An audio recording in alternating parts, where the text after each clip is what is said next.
Lord of the Mysteries. Chapter 267. Singing to the same tune. The world looked around and said, I want to get information about all the abject nobles in the Lone Kingdom, including their current addresses. The more details, the better. He didn't directly mention Baronet Pound since Detective Sherlock Moriarty was currently handling an investigation regarding an underground structure that involved the Pound family. Klein didn't want Justice to figure out the world's identity through this connection. I can't ignore any details, he emphasized to himself. Audrey stared blankly upon hearing that. She once again examined the member at the end of the long bronze table and probed. What do you want to do? The world laughed with a hoarse voice. That's not something you need to worry about. I'm only searching for some things. I won't do them any harm. I can swear on this point and allow Mr. Fool to bear witness. Mr. World is really good at controlling his body language. Is his sequence the nemesis of a spectator or telepathist? Audrey thoughtfully nodded and said, I know some information about abject aristocrats, but it's not sufficiently detailed, concrete, or comprehensive. I need some time to gather all of it. It'll take 3 or 4 days, is that okay? As a noble, it was compulsory to have some knowledge about people in the same class. Audrey would always hear interesting stories when she attended various balls, banquets, and saloons, but they would all be fragmented and could hardly be considered a comprehensive body of knowledge. After all, she wasn't an expert in this field, and she still needed to fill in the details by flipping through books, asking around, and checking references to not miss any abject nobles. No problem. The world laughed deeply. Then, what payment would you like in return? The things I can pay you with right now are some secret history from the Fourth Epoch, knowledge of some beyonder pathways, and a few formulas. But frankly, I don't think that information concerning abject nobles is worth sequence 7 or 8 potions. If you have any other requests, I can attempt to complete them. It's not of equal value to sequence 8 or 7 potion formulas, which means I'm unable to make a corresponding request for the psychiatrist formula. Audrey began to ponder seriously. During this process, she sneaked a glance at Mr. Fool, hoping for a hint, only to discover that Mr. Fool was shrouded in the gray fog and had no reaction whatsoever. He was like a god staring at the land beneath him. All right. Audrey finally made a decision and smiled. I want to hear about knowledge regarding other beyonder pathways, but this is on the premise that I'm not aware of them. Dear Mr. Fool, can you be the judge for this? Yes, Klein answered calmly. Then, let's have a private conversation. Audrey looked at the world. At that moment, Klein rapped the table, isolating the son and the hanged man from hearing or seeing the exchange. He deliberately nodded to his smooth, indicating that they could begin their private conversation. The world looked at Miss Justice and spoke with his usual hoarse voice. Do you know anything about the Demonist sect? Audrey recalled the information she paid the hanged man Alger £1,000 for and answered briefly with caution. I know what they believe in, and what era they began from, as well as the beyonder pathways they control and the inclination of their upper echelons. The world laughed hoarsely and said, I understand. You don't know much. The Demonist sect controls the assassin pathway. The sequence 8 is instigator. That's what I know, Audrey said, partially to inform the world, and partially to show her anticipation. The world raised his hand and stroked his chin before saying, Then, do you know the corresponding sequence 7? Audrey shook her head slightly. I'll be very happy to hear it from you. The assassin pathway sequence 7 is called Witch, the world said simply. Witch? Audrey jumped in fright at this word. She naturally made the corresponding connections in her mind. Then, if a man consumes this potion, how is he supposed to act? Wearing beautiful dresses and putting on exquisite makeup, imitating a lady's every move? She was a little disgusted, yet strangely amused as the thought came to her. No, Miss Justice. When a man consumes this potion, he will no longer be considered a male. He will become a true lady. Klein resisted the urge to chortle as he controlled the world's response. Goddess, the witch potion can change a person's sex? Audrey blurted out. This This is really unbelievable. Mr. Fool didn't deny it, which means it's true. This is simply a miracle.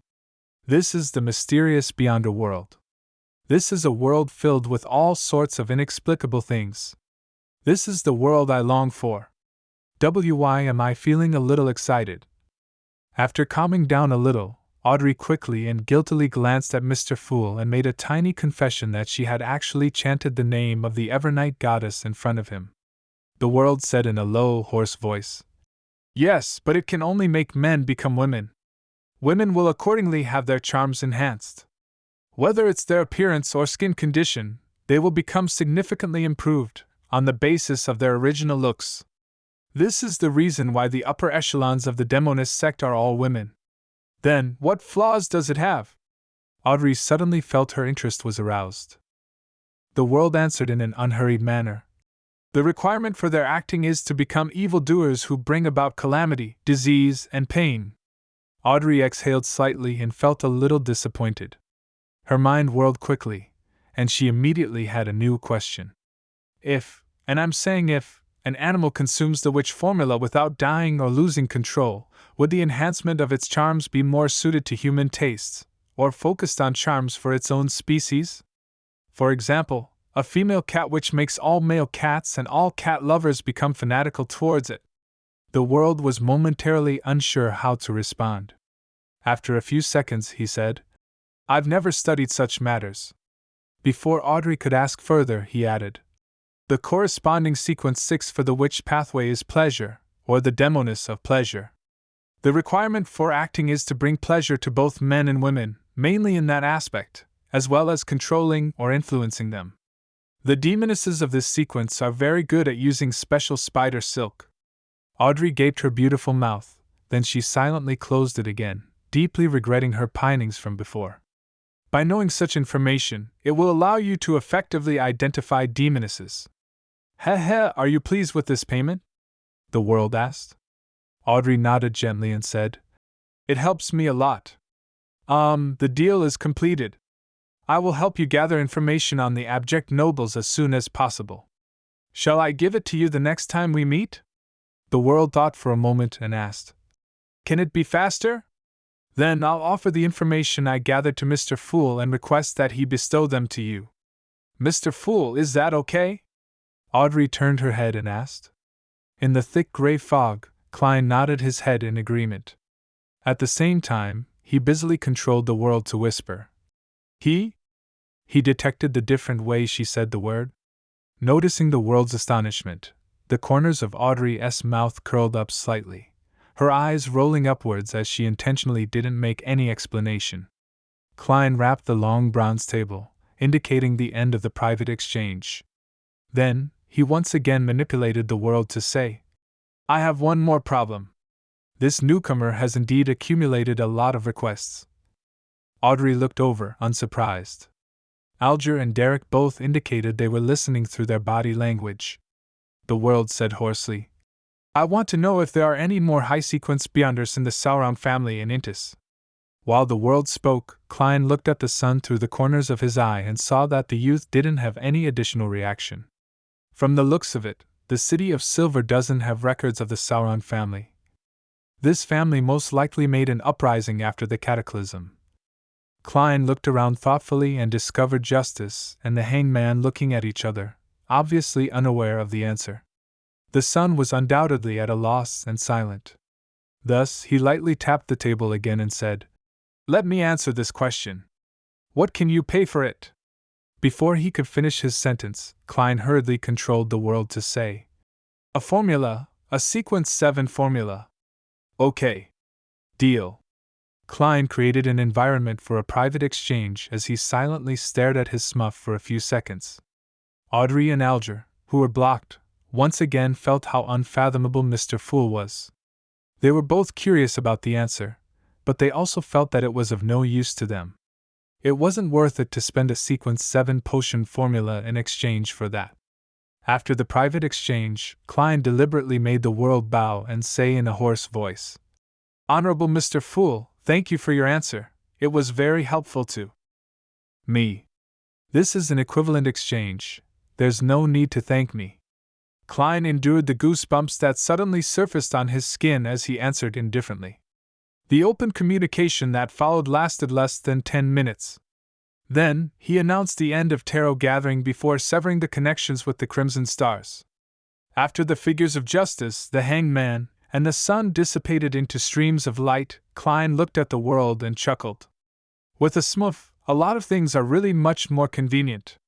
Unfortunately, the all-black eye cannot be used outside the gray fog. What a pity! As he thought that, he controlled the world to stand up and bow, then he let it melt into the majestic palace. As he had to divert some of his attention in order to control his smooth, Klein had expended a great deal of his spirituality. He didn't continue staying in that space, and after retrieving the all-black eye and placing it behind the bronze table, he immediately returned to the real world. At that moment, there was a rare case of Backlund sunshine, seen in autumn or winter, behind the tightly shut curtains.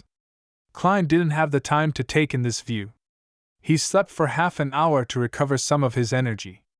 After waking up, due to having gained Miss Justice's promise and the fact that it wasn't urgent, he had no plans on searching for information at the library, and instead decided to head to one of the many cemetery sites on the outskirts of Backlund before nightfall. Klein was going to test the influence of Azek's copper whistle to understand its scope and limitations. Of course, the experiment would only be carried out after dark.